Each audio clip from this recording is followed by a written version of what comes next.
Tema 1. Fundamentos de la educación infantil inclusiva.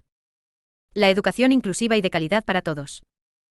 Objetivo de la inclusión: brindar respuestas apropiadas al amplio espectro de necesidades de aprendizaje tanto en entornos formales como no formales de la educación. Más que un tema marginal, representa una perspectiva para analizar cómo transformar los sistemas educativos y entornos de aprendizaje para responder a la diversidad de estudiantes. UNESCO, 2005. La educación inclusiva es un proceso de reestructuración escolar basado en la innovación y la mejora, con el objetivo de promover la presencia, participación y rendimiento de todos los estudiantes, incluidos aquellos en peligro de exclusión. Se diferencia de la integración, ya que no se trata solo de atender a las necesidades educativas especiales (NEE) o a la educación especial, sino de ofrecer una educación de calidad para todos, no solo para aquellos considerados normales, que luche contra la exclusión social. El objetivo es que cada niño y niña tenga acceso a las mismas oportunidades de aprendizaje y participe de las mismas oportunidades académicas y sociales. Los sistemas educativos inclusivos solo pueden darse si las escuelas ordinarias se transforman en más inclusivas, convencidos de que el derecho a la educación es un derecho básico humano que está en la base de una sociedad más justa. La educación inclusiva como un derecho.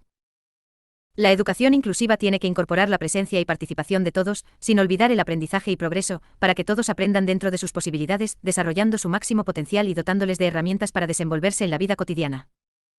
A nivel nacional, la LOMLOE, Ley Orgánica 3/2020 de 29 de diciembre, vela por el cumplimiento del derecho a una educación inclusiva. A nivel supranacional, la Convención de los Derechos de las Personas con Discapacidad, 2006, ratificada por España en 2008, y los Objetivos de Desarrollo Sostenible, ODS, de la Agenda 2030 de Naciones Unidas, promueven la educación inclusiva, equitativa y de calidad. Algunas propuestas prácticas.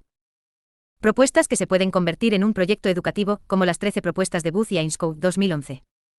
Poner los valores inclusivos en acción. Mirar cada vida y cada muerte con igual valor.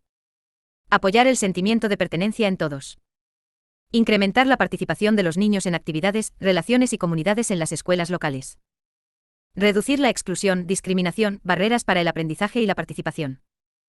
Reestructurar culturas, políticas y prácticas para responder a la diversidad valorando a todos por igual. Vincular la educación a realidades locales y globales. Reducir barreras. Mirar las diferencias como recursos de aprendizaje. Reconocer el derecho de los niños y niñas a una educación de calidad. Mejorar las escuelas para el personal, las familias y los niños.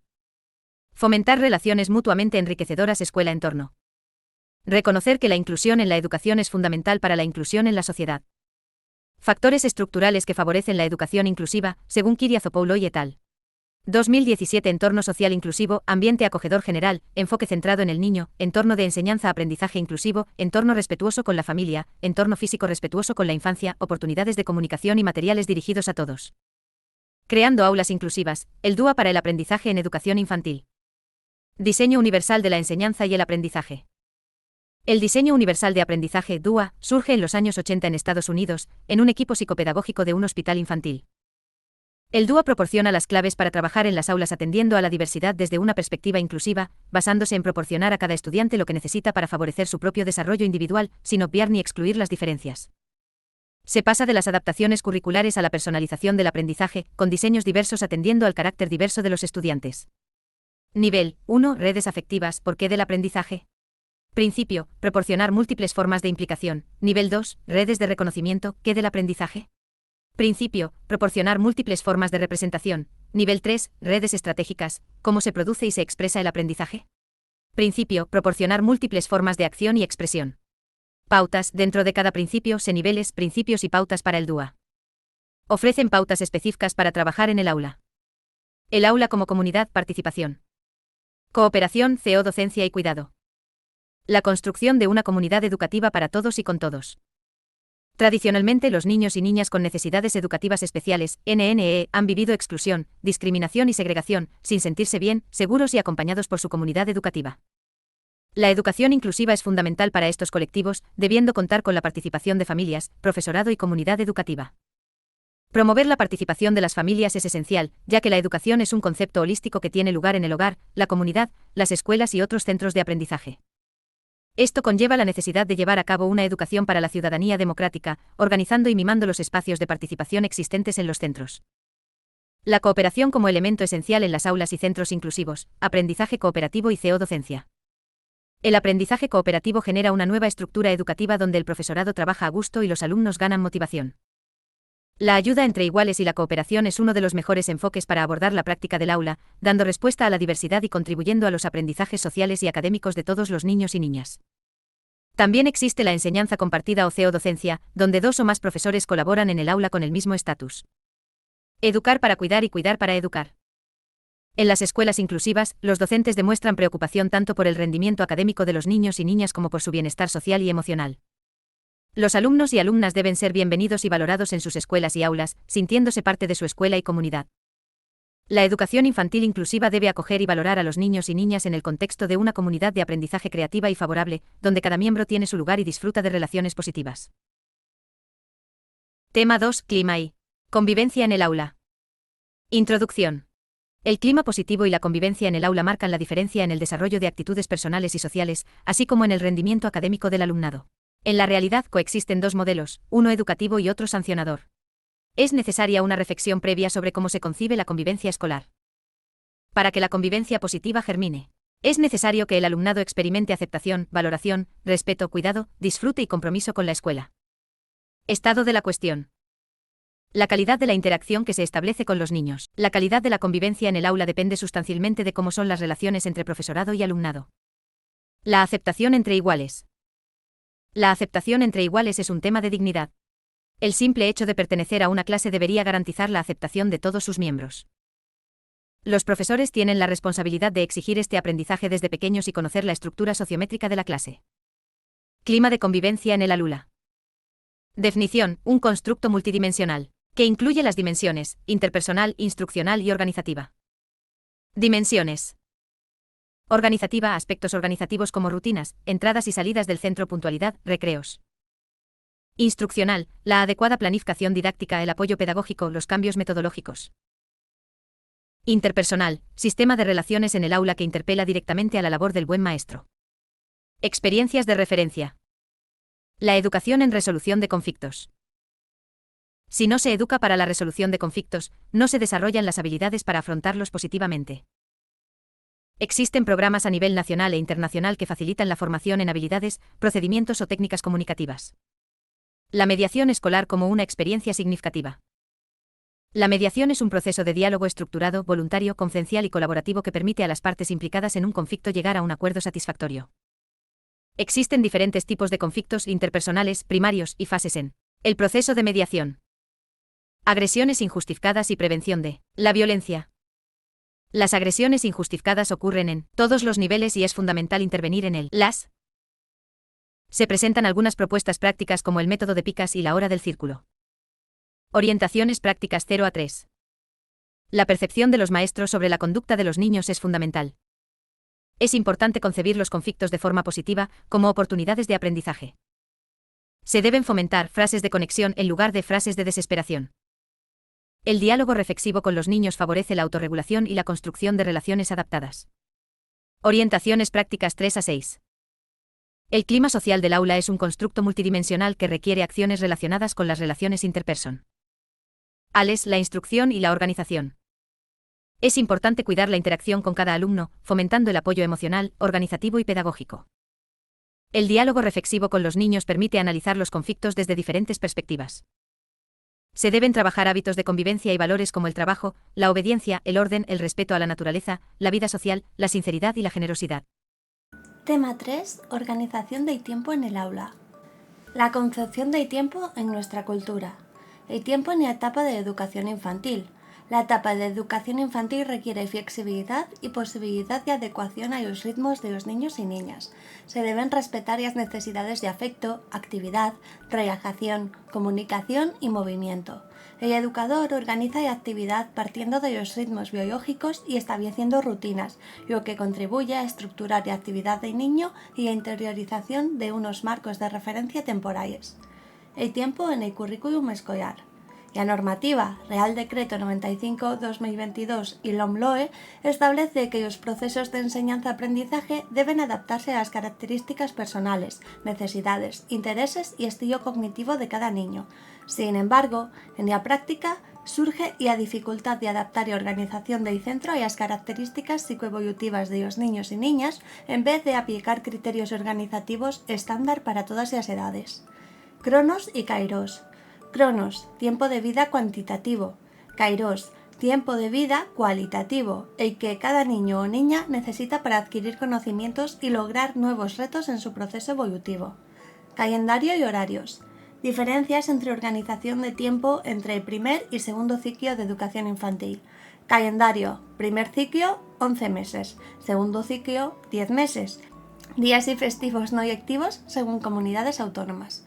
Horarios, primer ciclo de 7:30 a 5:30, jornada entera, o de 8 a 1, media jornada. Máximo 8 horas y de septiembre a julio. Segundo ciclo, 25 horas semanales, 2,5 horas de recreo, de septiembre a junio. El aprendizaje del niño y la niña. Beneficios de una educación lenta. Respeto a los ritmos individuales de aprendizaje de cada niño y niña. Gestión adecuada del tiempo para alcanzar aprendizajes profundos y perdurables. Colaboración con las familias y otros agentes educativos. Fomento de la educación cualitativa frente a la cuantitativa. Principios de Slow Education. Reflexión sobre cómo lograr que sean los adultos quienes se acomoden a la infancia y no al revés. Respeto a los ritmos individuales de aprendizaje de cada niño y niña. Gestión adecuada del tiempo para alcanzar aprendizajes profundos y perdurables. Colaboración con las familias y otros agentes educativos. Fomento de la educación cualitativa frente a la cuantitativa. Tiempo e individualidad. Profundizar y repetir las cosas y las veces necesarias. Permitir que los niños y niñas se responsabilicen de su propio tiempo. Plantear propuestas con tiempos largos y estables. Entender que no todos acaban al mismo tiempo. Asumir que el error es parte del aprendizaje. La creatividad y capacidad de atención. Importancia del proceso creativo frente al resultado. Partir de los intereses de niños y niñas y mostrar los mismos espacios y métodos para aportar seguridad y autonomía. Los ritmos colectivos frente a los individuales. Regla de las 3 R's: repensar, reorganizar y reformular las rutinas, horarios y necesidades de los niños. Ratios. Diferencia en las ratios entre el primer y segundo ciclo de educación infantil. Durante el primer ciclo, de 0 a 1 años, son 8 niños, de 1 a 2 años serían 14 niños y de 2 a 3 años 20 niños. Durante el segundo ciclo serán 25 niños. Es importante bajar las ratios para conocer, observar y escuchar a los niños, respetando sus ritmos individuales. Y anticipación como estrategia. Importancia de la unión entre tiempo y espacio para que sean predecibles y proporcionen seguridad. El lenguaje del adulto ayuda al niño en la toma de conciencia de sí mismo. Los momentos de la vida cotidiana. Alimentación, sueño y descanso. Dificultades que se experimentan en los centros educativos. En el segundo ciclo, los momentos de alimentación y descanso pasan a ser responsabilidad del personal externo al centro. Rapidez, actividades a contrarreloj que impiden que se disfrute de estos momentos. Y los momentos de la vida cotidiana, necesidad de replantear los tiempos para relajarse y jugar. El tiempo de juego. El juego no solo genera bienestar y felicidad en los niños y niñas, sino que tiene un valor de aprendizaje incalculable. Durante el tiempo de juego, los niños y niñas exploran y experimentan, generando aprendizaje. La importancia de una adecuada distribución y gestión del tiempo. Organización del personal. Diferencias en la organización del tiempo entre centros privados y públicos. Los centros privados, el maestro hace 32 horas semanales, el educador infantil 38 horas semanales y el resto del personal 39 horas semanales. En los centros públicos, cada curso se establecen dentro de las instrucciones generales las horas teniendo en cuenta el tiempo de atención a los niños y el tiempo de trabajo de cada persona. El curso escolar como unidad de organización temporal. 3 momentos importantes. Acogida, observación y escucha. Este momento se da durante la primera etapa del curso escolar. Requiere tiempo individual y trabajo simultáneo entre familia y alumnado. Es una fase de adaptación donde es fundamental la observación, aprendizaje, intervención y provocación. El educador, mediante la observación en la primera fase, determina cuándo comenzar la segunda etapa, la cual se centra en el aprendizaje, intervención y provocación, adaptando objetivos a necesidades individuales y diseñando actividades flexibles basadas en intereses y experiencias. Y la tercera fase sería la experimentación, evaluación y acomodación, que se considera exitosa cuando el sujeto es capaz de realizar de manera autónoma cualquier tarea en un contexto nuevo, basándose en una escucha individual y colectiva. Importancia de observación. Durante estas fases, determinar cuándo comenzar la segunda fase del curso, adaptar los objetivos a las necesidades individuales y diseñar actividades flexibles. El bienestar emocional del niño, de la niña y del profesorado. 3 ejes básicos: presencia, amor por las cosas bien hechas y relación afectuosa. Los momentos de encuentros con familias y otros agentes externos. La familia, intercambios de información, reuniones colectivas, entrevistas de seguimiento. Importancia del acompañamiento emocional y la confianza. Tema 4. Organización y gestión de los espacios. Introducción. La educación infantil es una etapa educativa de carácter voluntario que se divide en 2 ciclos, 0 a 3 y 3 a 6 años. Su finalidad es contribuir al desarrollo integral y armónico del alumnado en todas sus dimensiones: física, emocional, sexual, afectiva, social, cognitiva y artística, potenciando la autonomía personal y la creación progresiva de una imagen positiva y equilibrada de sí mismos, así como a la educación en valores cívicos para la convivencia, Art. 4. Para lograr esto, tanto la administración como los centros deben crear los ambientes necesarios. La escuela debe ser un lugar que invite a la infancia a sentirse segura, acogida, confada y querida, mientras que el aula debe tener características esenciales y acordes a las necesidades de cada ciclo. Los maestros y maestras, como responsables últimos de la gestión del aula, deben distribuir los recursos, organizar los tiempos y conectar el aula con otros espacios. Los agrupamientos deben ser variables de acuerdo con los objetivos, el tipo de tareas, etc., combinando actividades en gran grupo. En grupo reducido, en parejas o individuales. Se deben favorecer los grupos heterogéneos y flexibles, apostando por el uso de criterios vinculados al éxito académico del alumnado, sus intereses y capacidades. La importancia de los ambientes de aprendizaje. Los ambientes de aprendizaje influyen directa e indirectamente en el aprendizaje. Lewin, 1936, reconoció que tanto el entorno como la interacción con las características personales del sujeto juegan un papel importante en la determinación de la conducta. Existen 4 dimensiones importantes a considerar. Espacios físicos. Se refiere a las diferentes estancias / lugares de los que dispone un centro o aula, incluyendo aspectos como la estructura, delimitación y dinamicidad de los espacios. Lo pedagógico y funcional. Factores relacionados con los principios metodológicos y la forma en que se enseña, garantizando la adquisición de nuevos aprendizajes de acuerdo a la edad y los fines curriculares. Gestión de los tiempos. Diferencias entre el primer y segundo ciclo en cuanto a la planificación y atención a las necesidades biológicas. Relaciones sociales.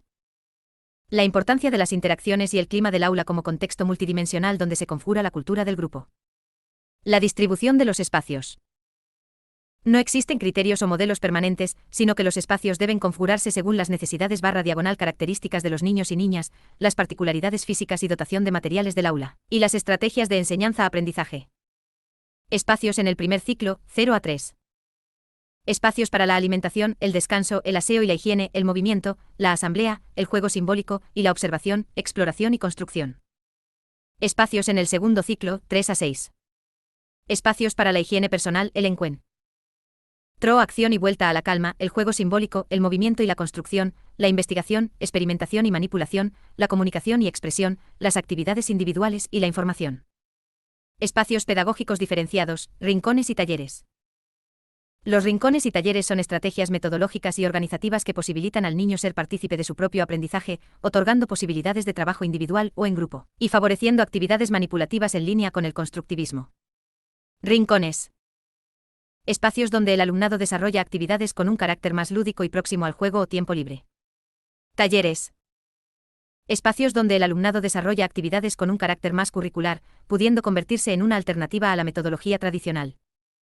Hay que tener en cuenta. Con relación al diseño.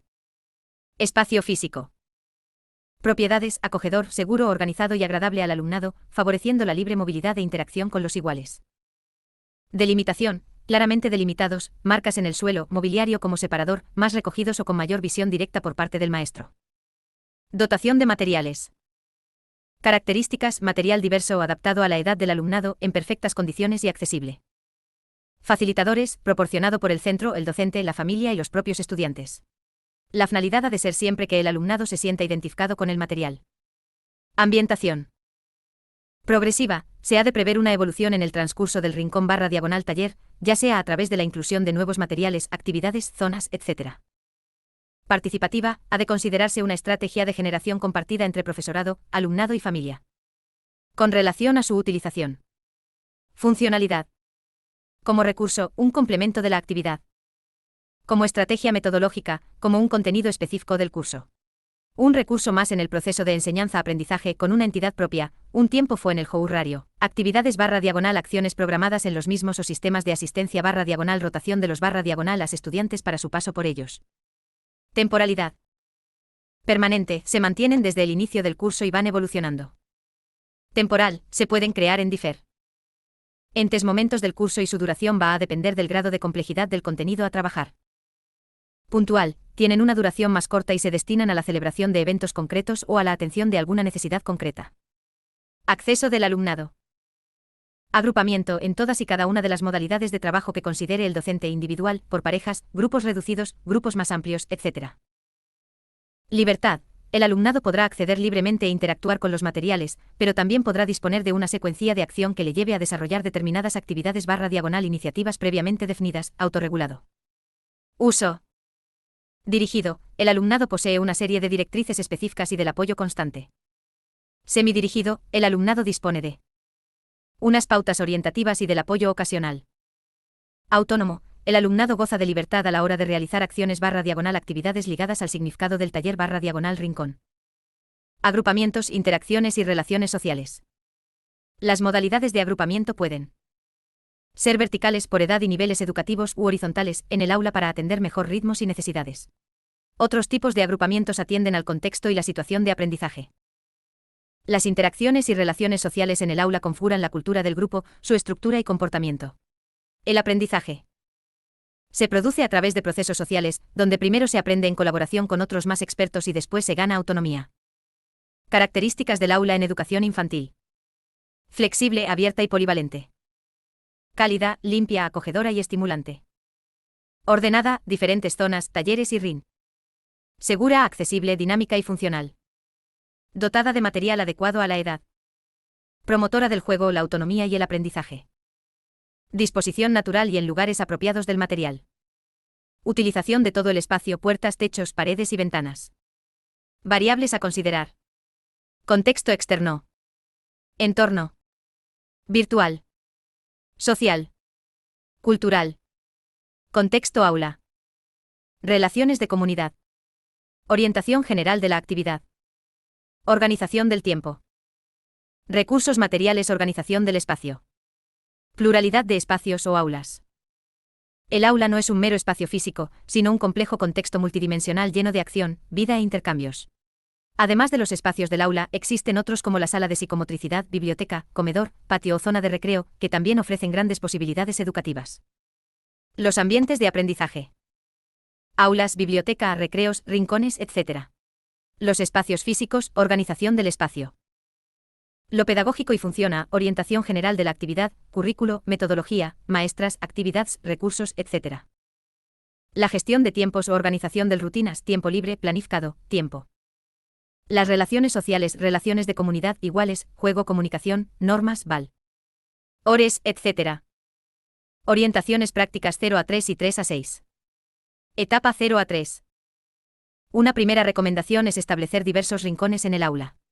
Dentro del marco del proyecto de aprendizaje y servicio, INCLU-REC, se pueden crear distintos rincones como el lógico-matemático, el de lectoescritura, el de autonomía personal y social, entre otros.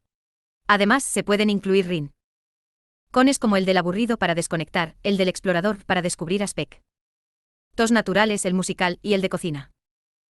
Es importante que en todas las propuestas de rincones se aborden las tres áreas fundamentales de la educación infantil: conocimiento de sí mismo y autonomía personal, conocimiento del entorno, y lenguaje, comunicación y representación.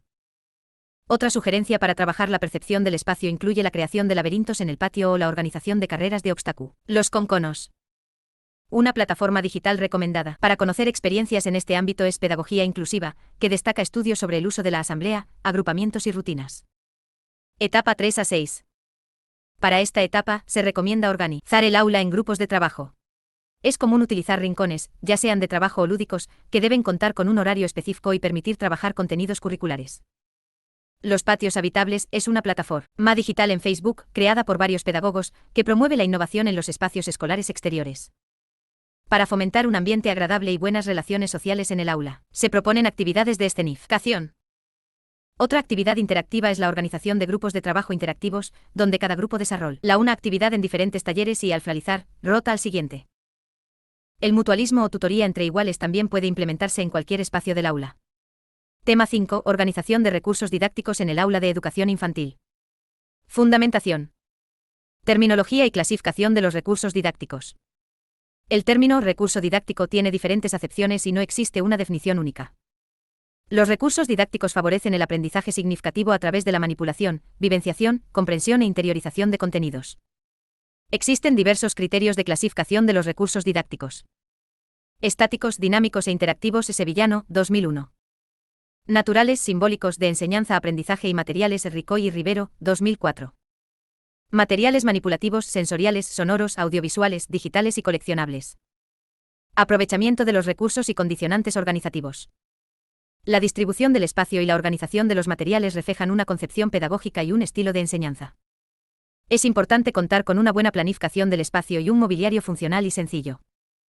La organización sistemática de los recursos didácticos facilita una atmósfera de sosiego y tranquilidad, así como la utilización activa de los materiales. Recomendaciones para la organización de los recursos. Elaborar un catálogo/diagonal inventario y prever necesidades. Registrar el estado de los recursos y controlar préstamos. Consensuar con los niños normas de uso. Seguir criterios de clasificación, textura, dureza, color, tamaño, etc. Experiencias de referencia. Pautas para la organización de los recursos. Las estrategias organizativas deben adaptarse a las metas y expectativas, pudiendo ser modelos democráticos, dinámicos o centralizados. Los recursos deben estar al alcance y ser manejables por los niños. La colocación de los recursos dependerá de la clasificación definida por el docente. Aspectos de la infraestructura del aula: estanterías, armarios, expositores, mesas y sillas, percheros, etc. Recomendaciones para fomentar una buena organización. Establecer estrategias sistemáticas que favorezcan hábitos.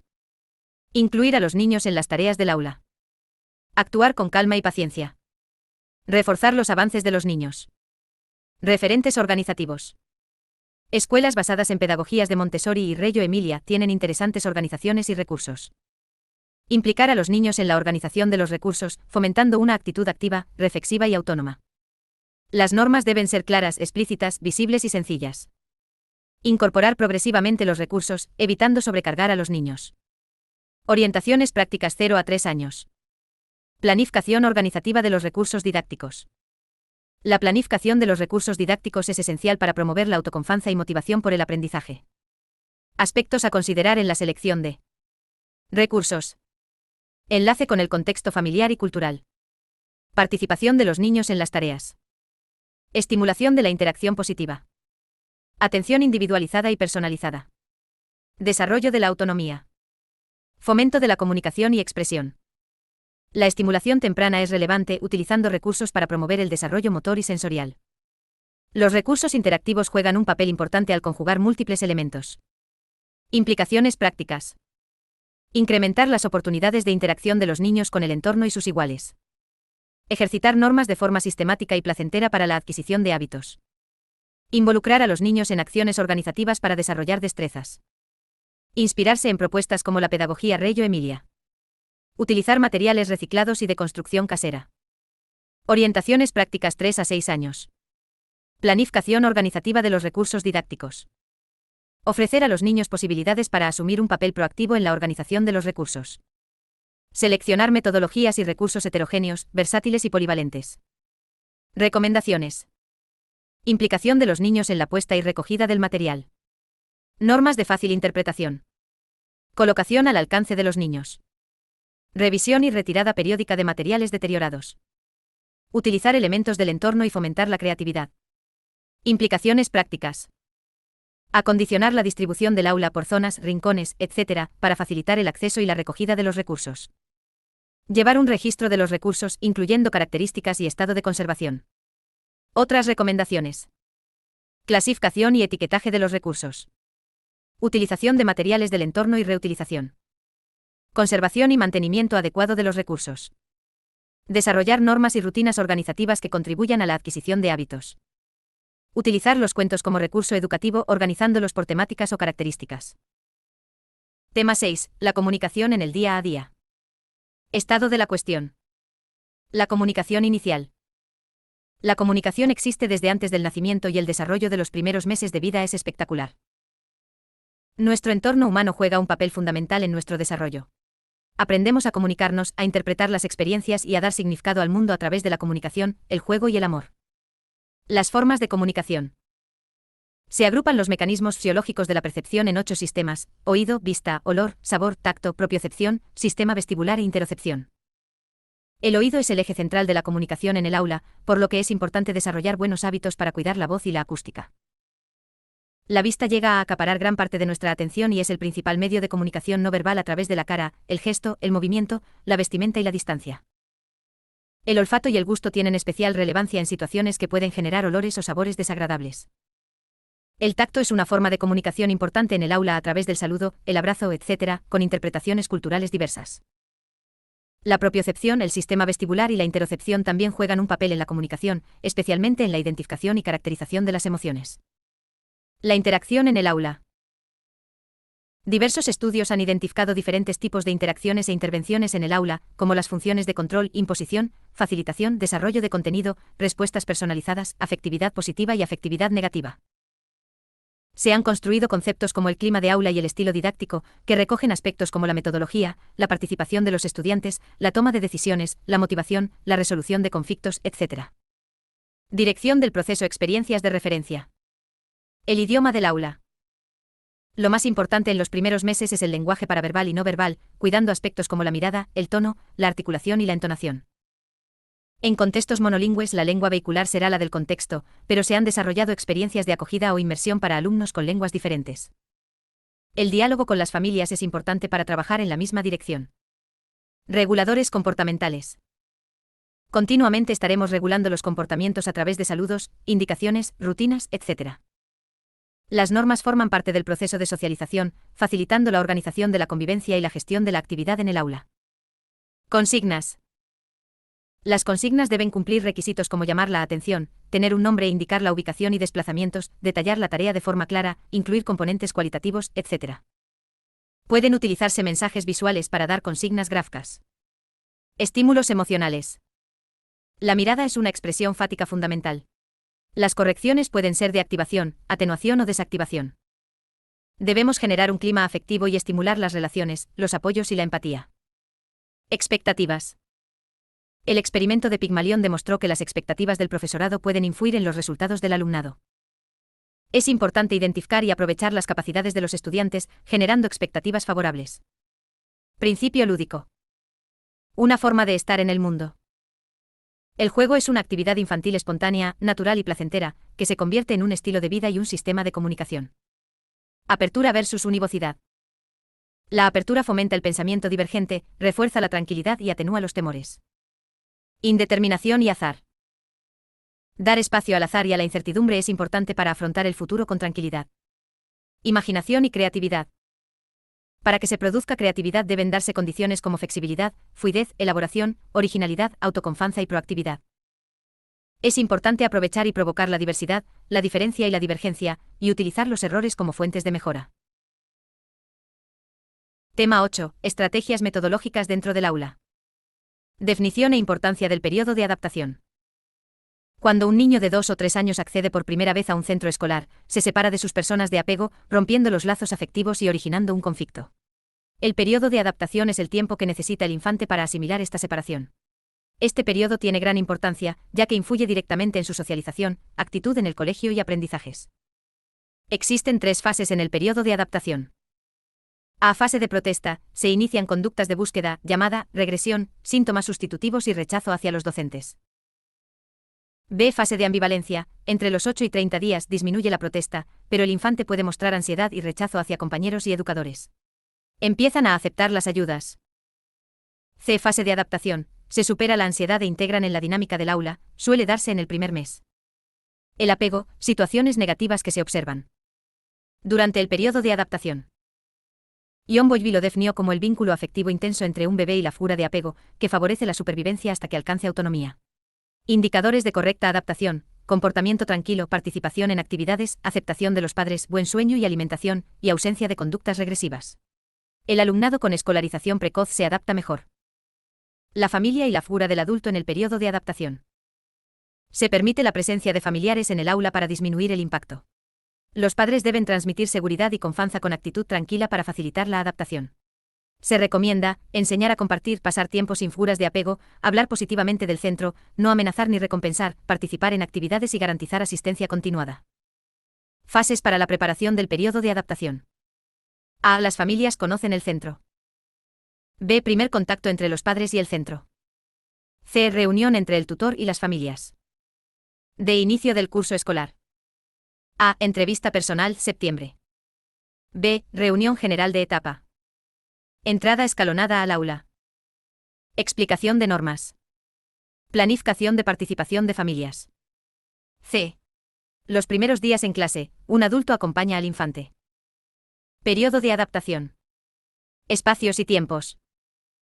A nivel legislativo se limita a la primera semana de septiembre, pero se suele recoger en la primera unidad didáctica.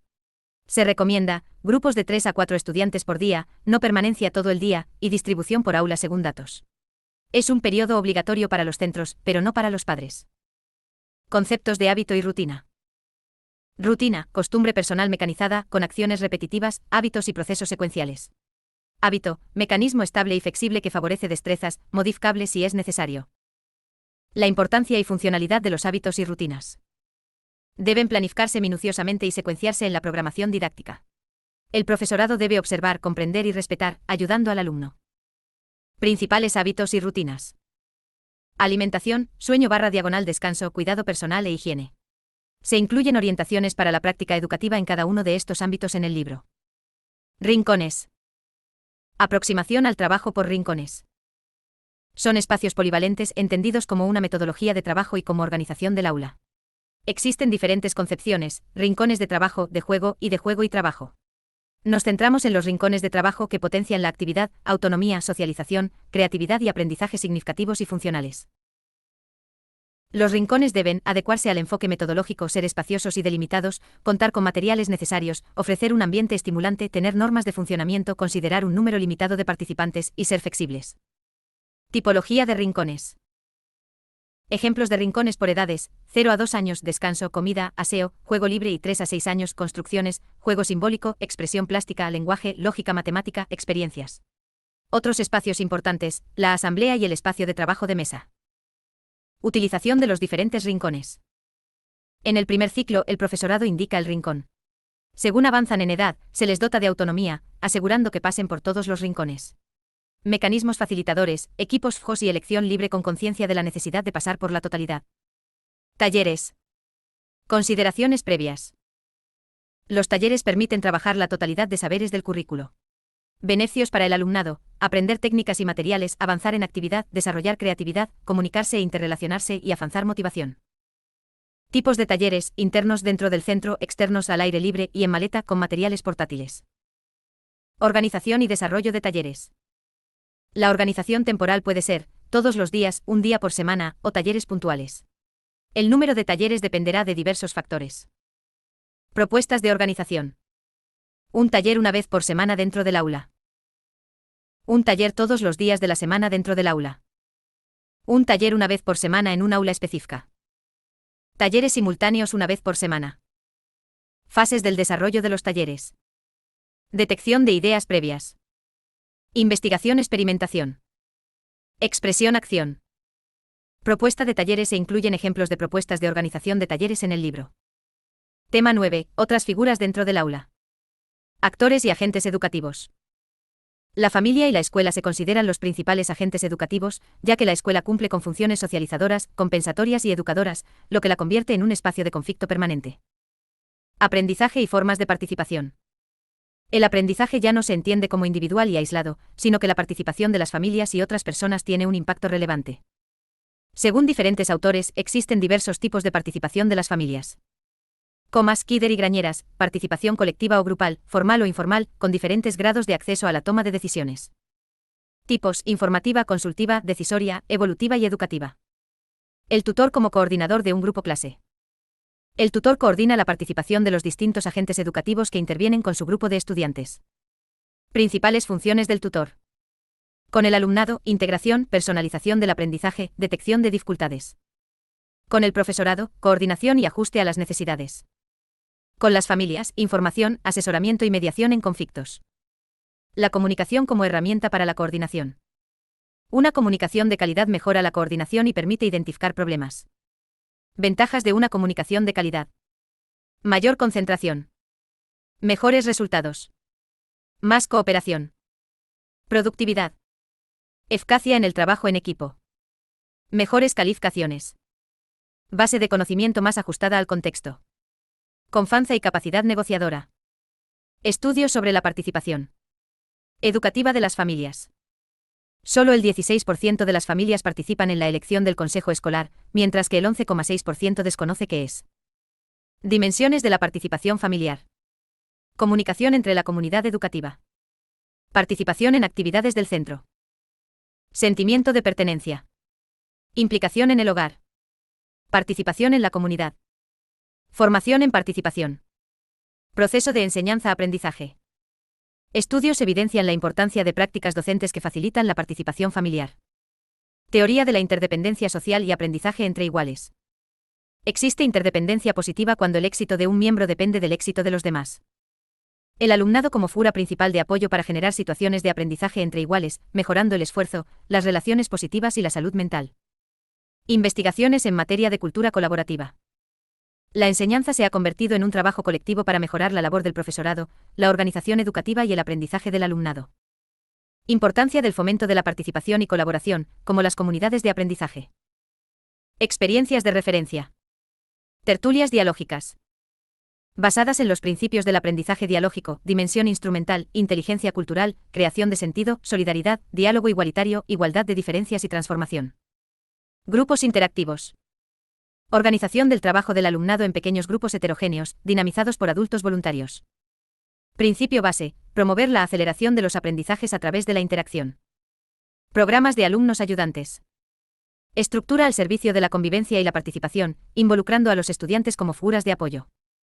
Funciones de los alumnos ayudantes: escuchar, animar, detectar conflictos y derivar casos graves. De la CO-docencia a la pareja pedagógica. La CO-docencia es una relación pedagógica estable entre profesores de estatus similar. Claves: necesidad de coordinación, formación conjunta, intencionalidad de descubrirse mutuamente y definición de roles equilibrados. Orientaciones prácticas.